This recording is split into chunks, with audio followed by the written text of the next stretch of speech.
Hebreus capítulo 4, nós vamos ler os últimos versículos, do 14 ao 16. Vou ler aqui na versão NVI. Hebreus capítulo 4, os versículos 14 a 16. Os irmãos acharam amém?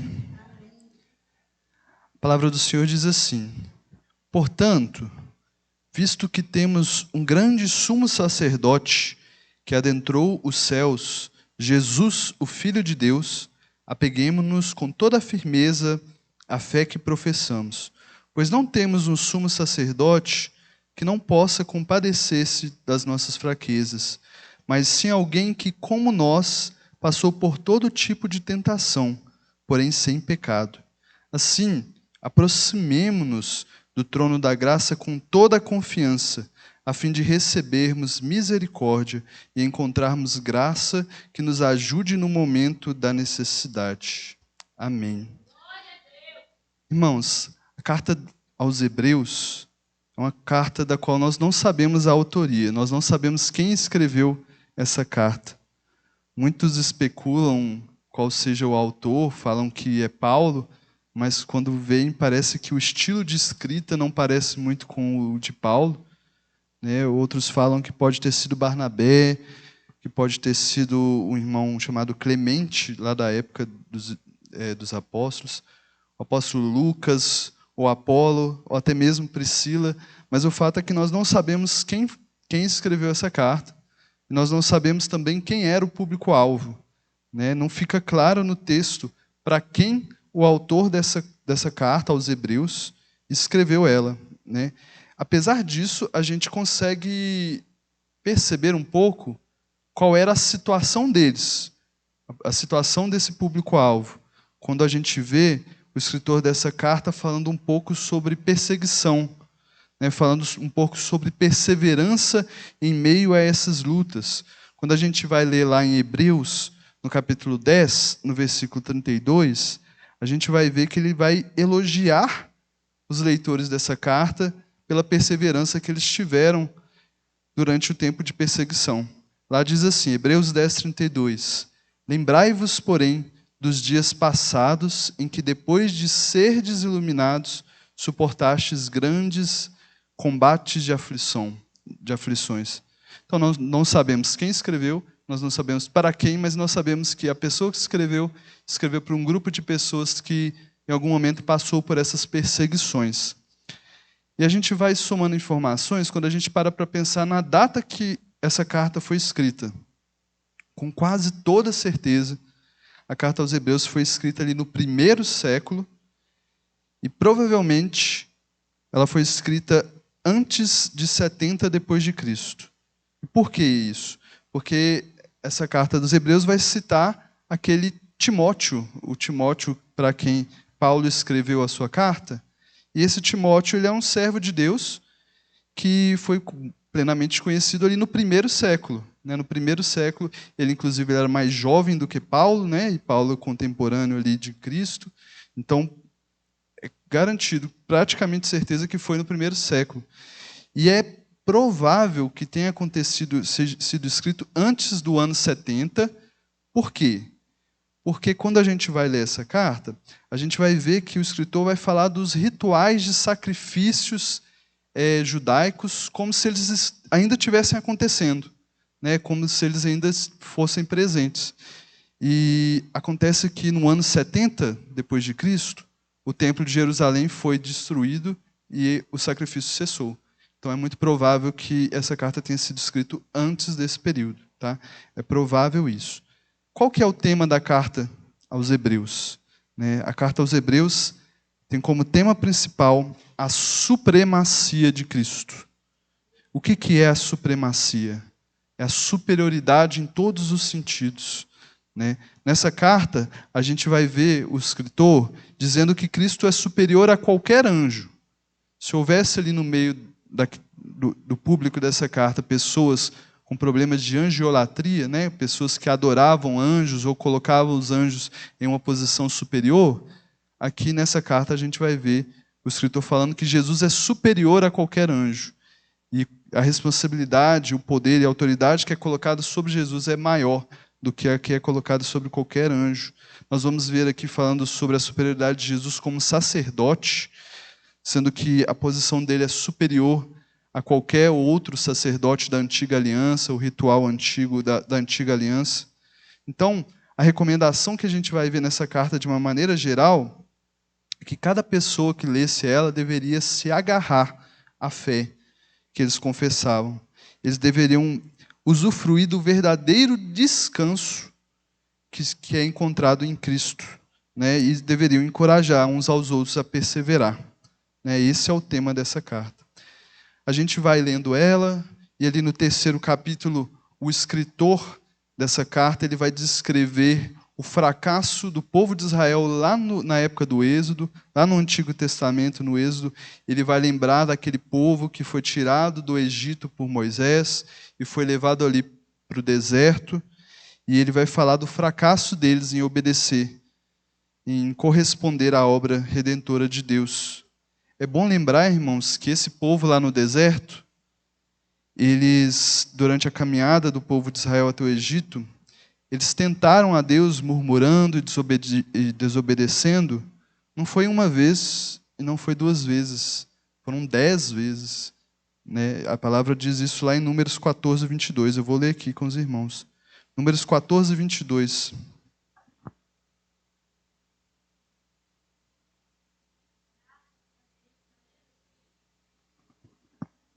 Deus diz assim nessa carta, em Números capítulo 14, versículo 22. Todos os homens que viram a minha glória e os meus sinais que fiz no Egito e no deserto, e me tentaram essas 10 vezes, e não obedeceram à minha voz, não verão a terra de que a seus pais jurei, e até nenhum daqueles que me provocaram haverá. Então ele fala dessas pessoas que andaram ali no deserto, indo para a terra prometida, que eles tentaram a Deus 10 vezes, e que a consequência dessa desobediência é que eles não entrariam na terra prometida. Ou, da maneira como o escritor dessa carta aos Hebreus fala, eles não entrariam no descanso do Senhor. Eles não entrariam nesse descanso. No Hebreus capítulo 3, versículo 16, a gente vai ver ele citando isso. Eu vou ler aqui. Quem foram os que ouviram e se rebelaram? Não foram todos os que Moisés tirou do Egito? Contra quem Deus esteve irado durante 40 anos? Não foi contra aqueles que pecaram, cujos corpos caíram no deserto? E a quem jurou que nunca haveriam de entrar no seu descanso? Não foi aqueles que foram desobedientes? Vemos assim que por causa da incredulidade não puderam entrar. Então nós vamos ver o autor falando sobre o fracasso desse povo ali no deserto, que fez com que eles não entrassem no descanso do Senhor. Esse fracasso é um exemplo negativo nessa carta.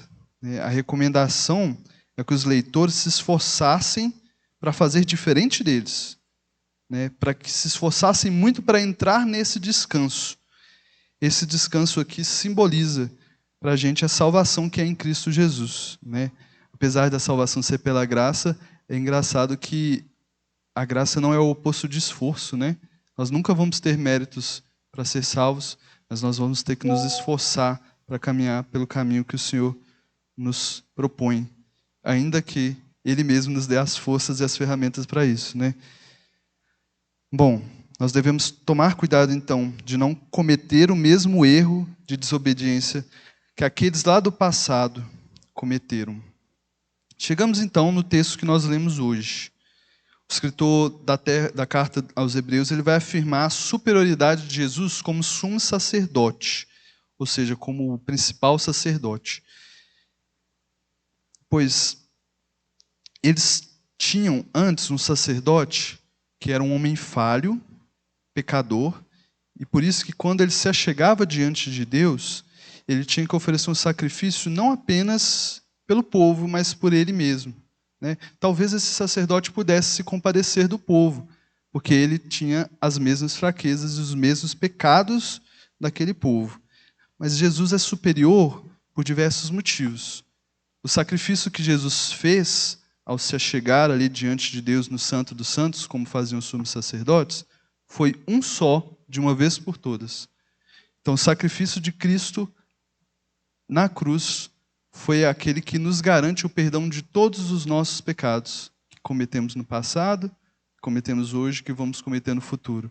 O Senhor Jesus, o sacrifício dele é suficiente, enquanto aquele sacerdote do passado tinha que ir continuamente, ano a ano, oferecer o seu sacrifício.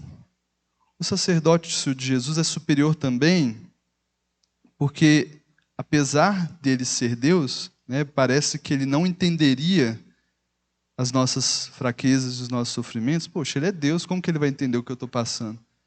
Mas ele entende. O texto deixa claro que o Senhor Jesus ele não é um sumo sacerdote que não possa se compadecer, ele se compadece, ele se importa com as nossas fraquezas. Por isso nós deveríamos nos aproximar do trono da graça, nós deveríamos nos aproximar de Deus com confiança, pois a gente conseguiria dele, então, misericórdia, graça e ajuda, e socorro em um tempo oportuno. Irmãos, se o profeta era aquela pessoa que Deus escolhia para falar algo com o povo, o sacerdote era aquele que trazia o povo até Deus. Ele tinha essa função de pedir perdão pelos pecados do povo, fazendo aquele sacrifício, de interceder, orar pelo povo, de ensinar o povo a palavra de Deus. E Jesus é descrito aqui como esse sumo sacerdote, ou seja, o sumo é o principal sacerdote, que é aquele que ofereceu o sacrifício final, aquele que nós falamos que foi feito de uma vez por todas, por nossos pecados, e também é aquele que intercede por nós diante de Deus, e é também aquele que nos ensina a vontade de Deus. O Senhor Jesus é essa pessoa.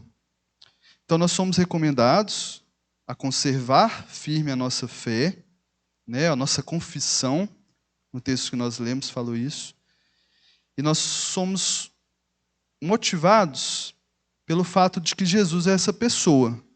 Jesus é esse sumo sacerdote que não é do tipo de sumo sacerdote que não poderia se compadecer conosco, mas é daqueles que entende as nossas dores, porque ele foi tentado e provado de maneiras semelhantes a que nós somos todos os dias. Então é por isso que a gente pode confiar no Senhor, porque ele passou por isso. E esse trecho, ele me chama a atenção de uma maneira muito forte, pois nós não temos um sumo sacerdote que não possa compadecer-se das nossas fraquezas, mas sim alguém que, como nós, passou por todo tipo de tentação, porém sem pecado.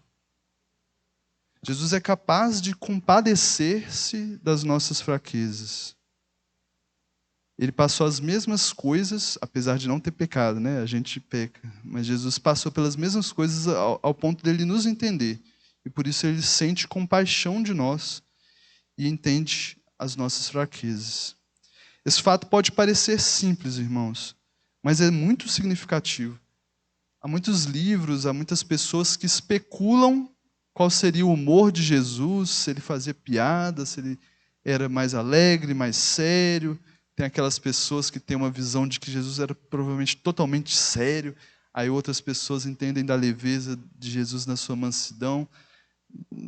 Fato é que não sei, não podemos dizer, mas há alguns textos aqui na palavra que vão descrever um pouco do que Jesus sentia diante de várias situações. E é importante a gente observar esses momentos de como Jesus sentia para a gente entender exatamente isso que a gente leu aqui. Vamos ler alguns exemplos. Os irmãos lembram qual que foi a reação de Jesus quando o amigo dele, Lázaro, morreu? Jesus chorou, Lá em João capítulo 11, versículo 32 ao 35. Vamos lendo juntos para a gente ir vendo esses momentos.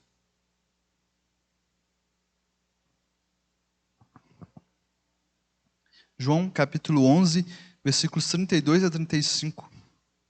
Tendo, pois, Maria chegado aonde Jesus estava, e vendo-o, lançou-se aos seus pés, dizendo-lhe: Senhor, se tu estivesses aqui, meu irmão não teria morrido. Jesus, pois quando a viu chorar e também chorando os judeus que com ela vinham, moveu-se muito em espírito e perturbou-se, e disse: Onde o puseste? Disseram-lhe: Senhor, vem e vê. Jesus chorou. Por muito tempo eles falavam com a gente que esse era o menor versículo da Bíblia, né? Não sei, não é. Não é o menor versículo da Bíblia. Mas um versículo pequeno que nos demonstra o simples fato que Jesus sentiu por um amigo, né? Ele sentiu não somente pelo amigo dele ter morrido, provavelmente também pelos sentimentos, pelo sofrimento que estavam passando ali Maria e os outros judeus que estavam ali.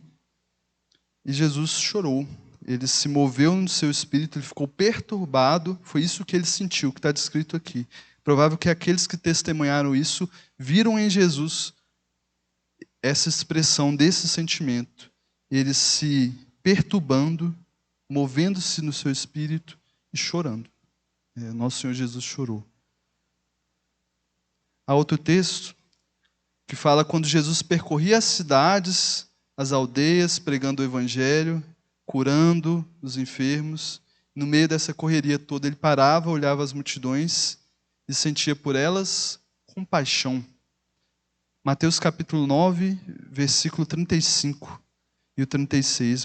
Mateus capítulo 9, versículo 35 e 36. Diz assim: E percorria Jesus todas as cidades e aldeias, ensinando nas sinagogas deles e pregando o evangelho do reino, e curando todas as enfermidades e moléstias entre o povo. E vendo a multidão, teve grande compaixão deles, porque andavam desgarrados e errantes, como ovelhas que não têm pastor. O texto vai descrever, então, como Jesus se sentiu ao olhar aquela multidão. Nós não sabemos como o escritor da carta do Evangelho de Mateus viu Jesus sentindo isso, né? Como ele entendeu que Jesus estava sentindo isso. Mas Jesus olhou para aquela multidão e viu eles perdidos, sem saber para onde ir.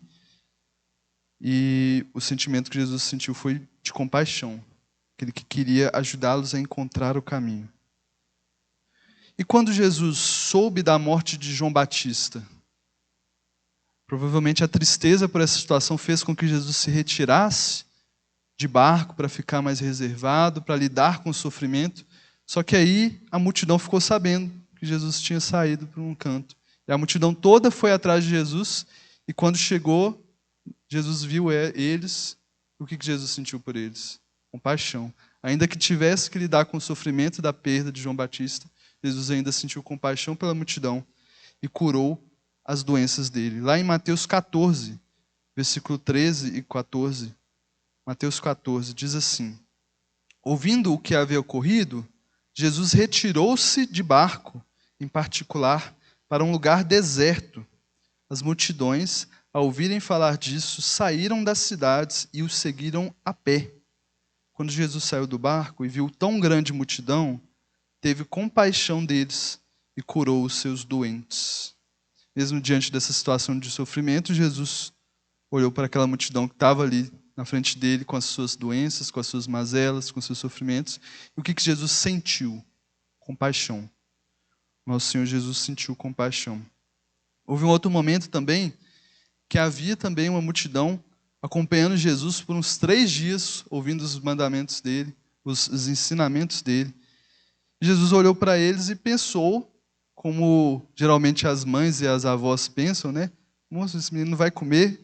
Né? Jesus pensou sobre isso. Lá em Mateus 15, 32, o texto vai descrever. Jesus chamou seus discípulos e disse: Tenham compaixão dessa multidão. Já faz 3 dias que eles estão comigo e nada têm para comer. Não quero mandá-los embora com fome, porque podem desfalecer no caminho. Então Jesus preocupou-se com a necessidade dessa multidão que estava com ele 3 dias. Não bastava eles seguirem Jesus, mas eles ainda, depois que saíssem dali, eles teriam a caminhada para casa, e Jesus se preocupou com cada detalhe desses. E Jesus se preocupou com o fato deles passarem fome nesse caminho até a casa. Depois, quando a gente fosse continuar esse texto aqui, a gente ia ver a multiplicação dos pães, né, que Jesus fez. E quando Jesus curou um leproso chegando diante de Jesus, ajoelhado, pedindo, falando: Senhor, se o Senhor quiser, o Senhor pode me curar. Jesus deixou claro para ele que ele queria. Não é simplesmente atender um pedido de alguém. Alguém me pede um pedaço da minha coxinha, eu dou sem querer, mas dou. Não é isso que Jesus fez. Jesus queria realmente ver aquele leproso curado. O texto está lá em Marcos, capítulo 1, versículo 40 e 41. Vamos ler também.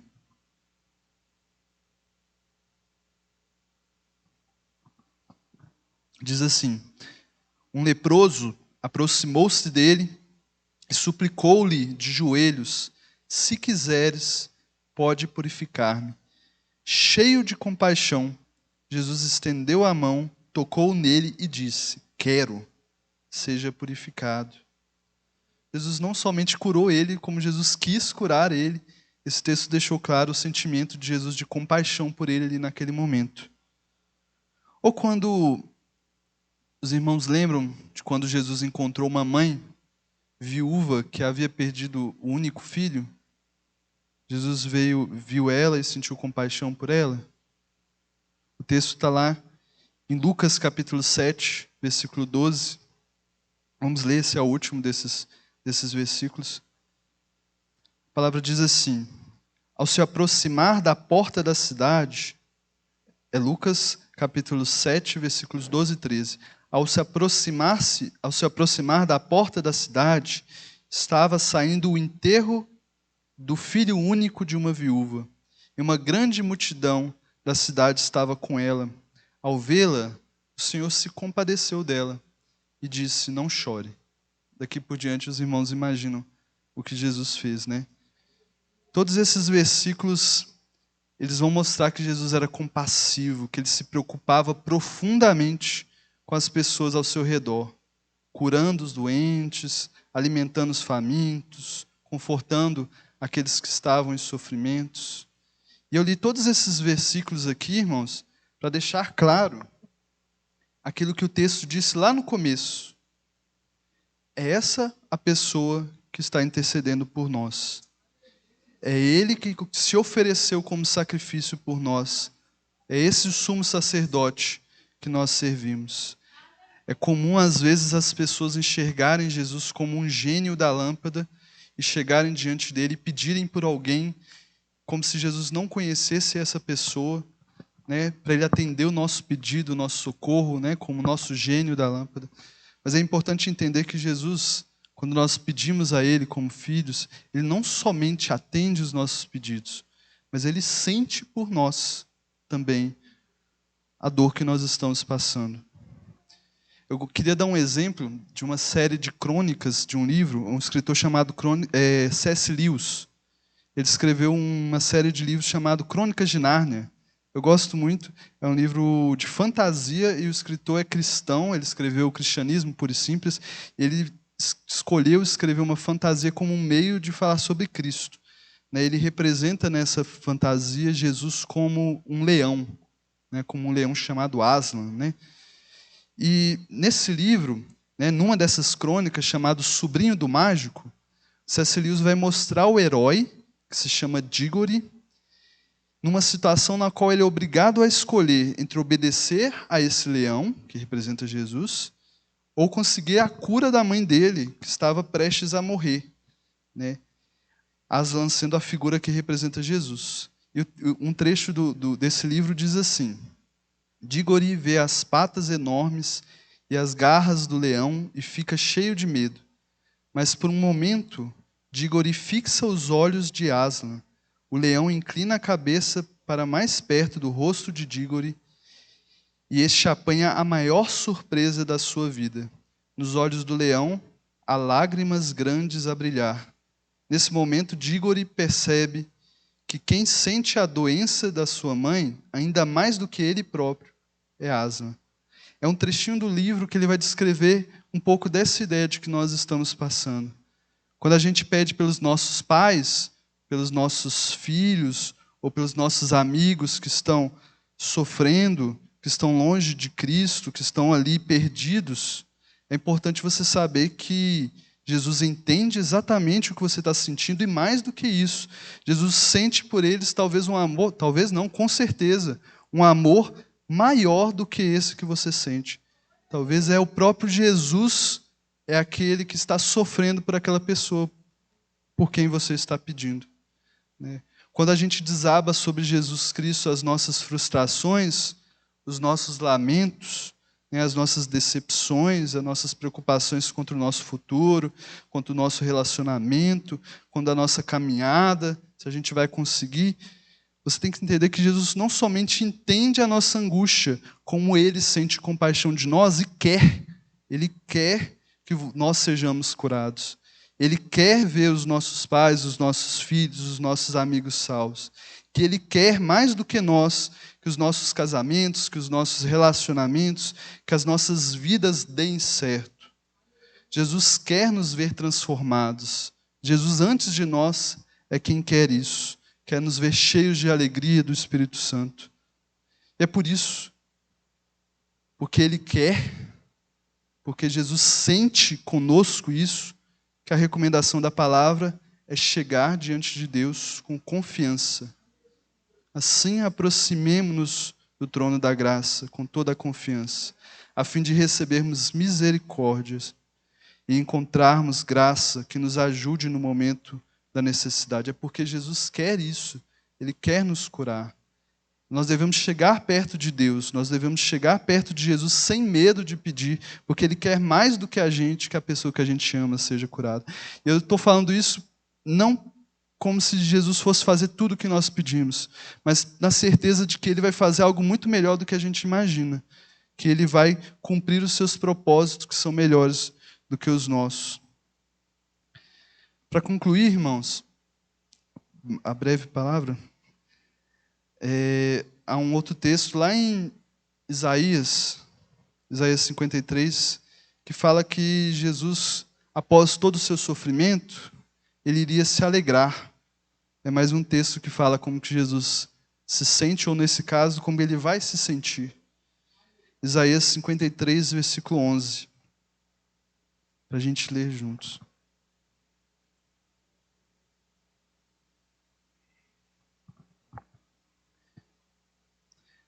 Diz assim o texto: depois do sofrimento de sua alma, Isaías 53, 11. Depois do sofrimento de sua alma, ele verá a luz e ficará satisfeito. Pelo seu conhecimento, meu servo justo justificará a muitos, e ele levará a iniquidade deles. Quando nós formos orar hoje, que a gente se lembre disso, que Jesus ele fica satisfeito, que Ele fica feliz, que Ele se alegra em nos salvar. A palavra diz que há no céu mais alegria, né? Por um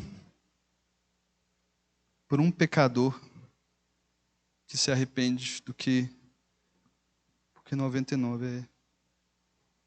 Jesus, Ele, por te curar de suas doenças e suas angústias, Ele se alegra nisso, em te ver curado.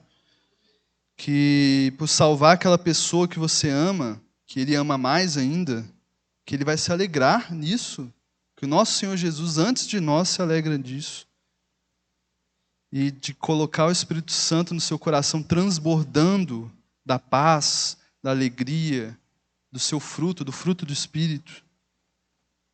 Jesus se alegra mais nisso do que nós mesmos nos alegramos. Ele quer isso, Ele vai ficar satisfeito em ver o fruto da obra que Ele está fazendo nas nossas vidas, da obra de salvação. Jesus é quem se alegra primeiro nisso. Por isso, a gente pode se achegar ao trono dEle. A próxima vez que a gente for orar, que a gente lembre disso. Orar por aquela pessoa, pelos nossos pais, ou pelos nossos filhos, ou pelos nossos amigos, ou mesmo por nós, com as nossas angústias, que a gente chegue diante de Deus com confiança, não achando que Deus é aquele que irá apontar o dedo para nós, mas é aquele que quer resolver e quer nos ver bem mais do que nós mesmos. Vamos buscar a misericórdia do Senhor, vamos buscar a graça dEle, o socorro de Jesus. Amém, irmãos? Amém. Agradeço a oportunidade.